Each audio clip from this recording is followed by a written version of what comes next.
ఎందుకు షోఫార్ ఊదుతారు తెలుసా? ఇలాంటి మీటింగ్లో ఎందుకు షోఫార్ ఊదుతారు తెలుసా? నిన్న ఇదిగో repeat conference start and shofar ఊదారు తెలుసా?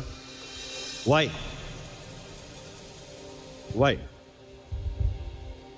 Thick this. దేవుని వాక్య ప్రకారం చూసినప్పుడు బోర ఓదమని దేవుడే చెప్పాడు.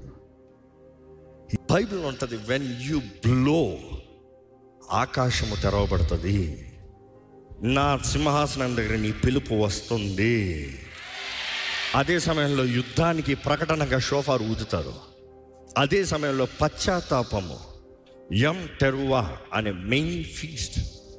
ఇట్ ఈస్ ఆల్ అబౌట్, బైబిల్లో రాయబడి ఉంది యం టెరువా మీన్స్ బోరల పండగ.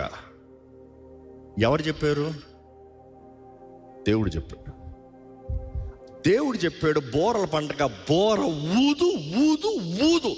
ఊదినప్పుడు ఈయన ప్రతి ఒక్కరు పశ్చాత్తాపపడు. సో బోర ఊదుతంలో 4 రకాలు ప్రాముఖ్యంగా కనబడతాయి. ఒకటి పశ్చాత్తాపానికి, ఒకటి జయానికి, ఒకటి యుద్ధానికి. యుద్ధం ప్రారంభంలో ఊదేది వేరే రకం ఉంటుంది.